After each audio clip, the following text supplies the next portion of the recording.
So what on earth can I talk about for 5 minutes? I know, I'll tell you my life story. Or at least the lessons that brought me to Glendale Community College.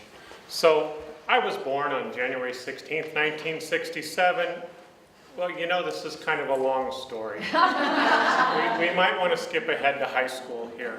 One of my high school counselors told me that the 4 things that can go wrong in a male student's life is to play sports, have a job, have a car, and have a girlfriend. So there's me on the football team. I'm not Elizabeth Shue, but I wore that same stupid Burger King uniform all through high school. That was my car, and that was my high school sweetheart, Penny. And we got along really, really well. And we went to homecoming. And 6 weeks after we graduated high school, we got married. Now, I don't recommend that. Oh. We were way, way too young to get married. But it's worked out for us. And she's still the love of my life 32 years later. 2 days later, we packed everything we owned into an 11-foot U-Haul. And you'll see there's plenty of room left. And we drove for the University of Dallas. We didn't know why. All we knew was that I had a scholarship to the University of Dallas and I was going to be the world's greatest orthopedic surgeon someday. And as often happens when 2 young people are in love, these babies started popping up. And they're a great family, don't get me wrong, but my priorities changed from what I wanted to be to making money. And I had some really awesome jobs as a kid. I put food on airplanes. I drove one of those trucks. Remember when airplanes had food?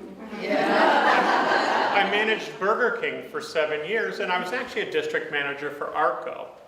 So they transferred me to Arizona and then promptly sold to British Petroleum and fired us all. So I started working for Circle K, and I ran 1 store, 2 stores, store manager of the year in 2000. But I could never get promoted to district manager. I kept trying.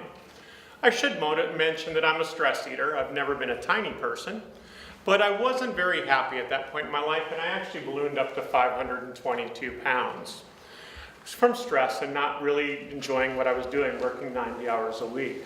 September 6, 2001, my boss's boss and the HR attorney showed up in one of my stores, sat me down and said, "John, you are too fat to get promoted. You are our best paid manager. Be happy doing what you're doing." 5 days later was September 11th. I don't know anyone who died in the attacks, but all I could think of is how many people were in those planes or in those buildings doing a job they hated. And it really hit me hard. A couple days later, those 4 words all men hate, "Honey, we need to talk."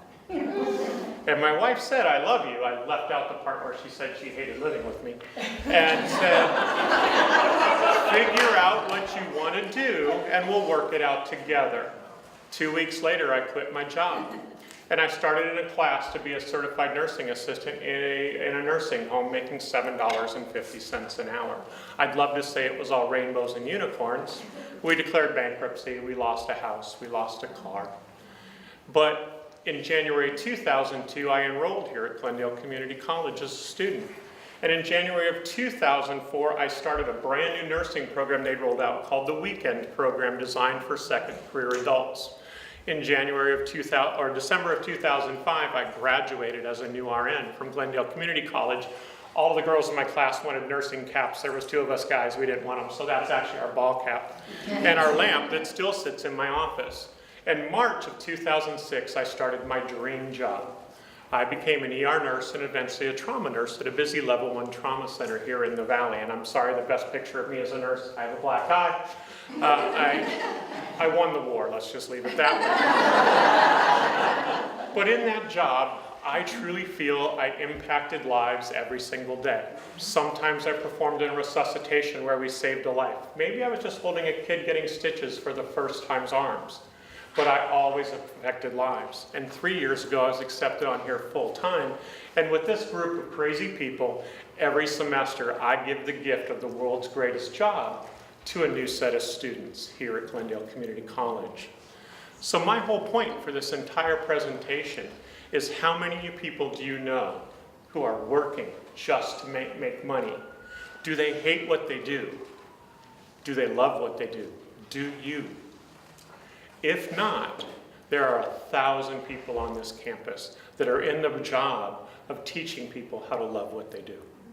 Thank you very much.